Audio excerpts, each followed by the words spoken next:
Today I want to talk to you about something that might freak you out a little bit. It might make you think. The Orwellian error. Make you think about life. George Orwell's biggest mistake. The area where he led us all wrong. We shall prevail. On January 24, Apple Computer will introduce Macintosh. And you'll see why 1984 won't be like 1984.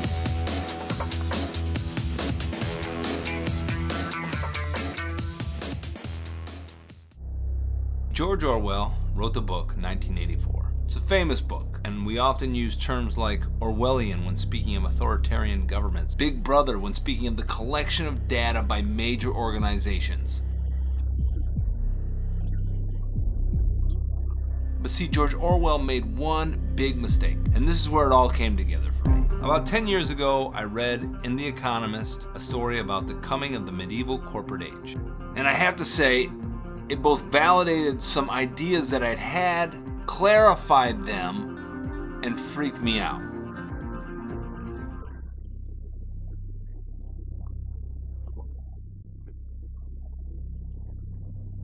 We're like frogs in a boiling pot. We're getting way too comfortable. This is some freaky stuff.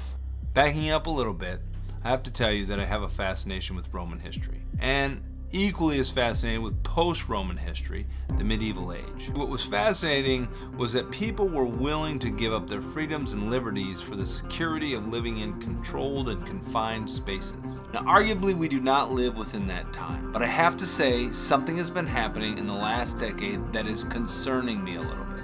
You see, the corporation is growing in power.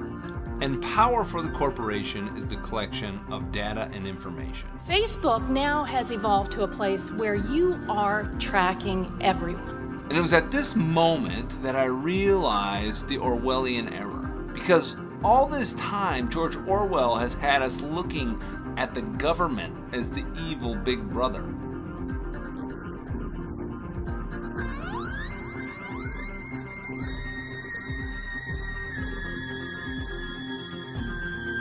When in fact, Big Brother isn't the evil government at all.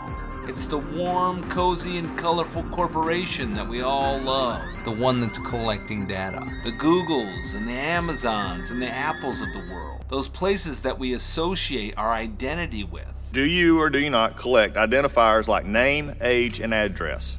Yes or no? If you're creating an account, yes, and using an account, yes. Yes.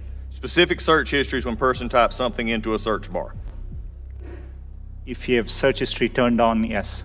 Device identifiers like IP address or IMEI. Depending on the situation, we could be collecting it, yes. GPS signals, Wi-Fi signals, Bluetooth beacons.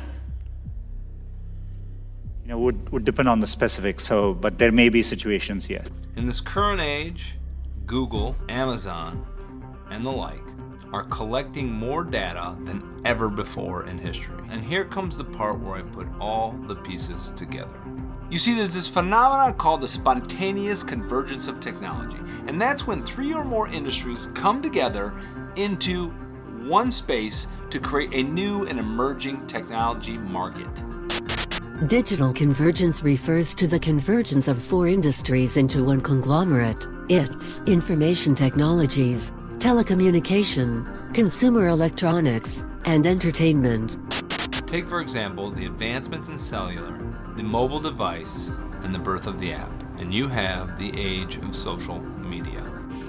For all of the benefits that Facebook has provided in building communities and connecting families, I think a devil's bargain has been struck. So take that same formula and add in the collection of data, the power of the corporation, and the up-and-coming artificial intelligence. And you have quite possibly a unique and rare form of power in a very small group of people's hands. Are we screwed? Are we completely screwed? Can somebody just answer that? Are we completely screwed? Is there somebody smarter on the other end of this that can answer that? I try to convince people to slow down AI, to regulate AI. This was futile. I tried for years. This seems Nobody like a scene listened. in a movie Nobody where listened. the robots are gonna fucking take over. You're freaking me out.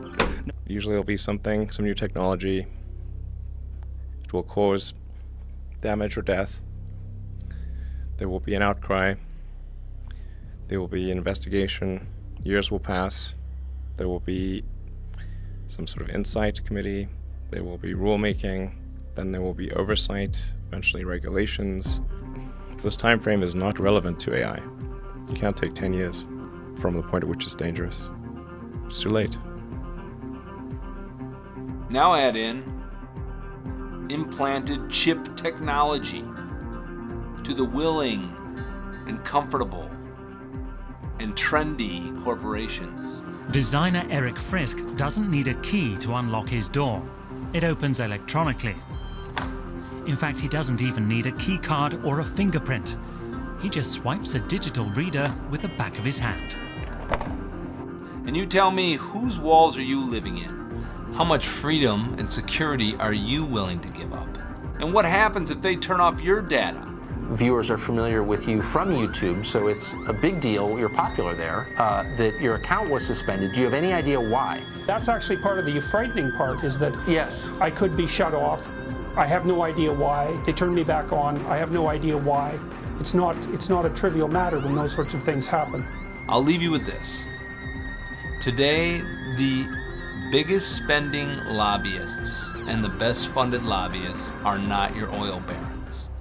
In fact, they are your tech companies seeking your data. So be active with your local congressmen, senators, and political officials. Be aware of the privacy of your data. Because nobody wants to return to the medieval age. I do not want to be in walls. I struggle with walls. And nobody wants 1984 to be reality.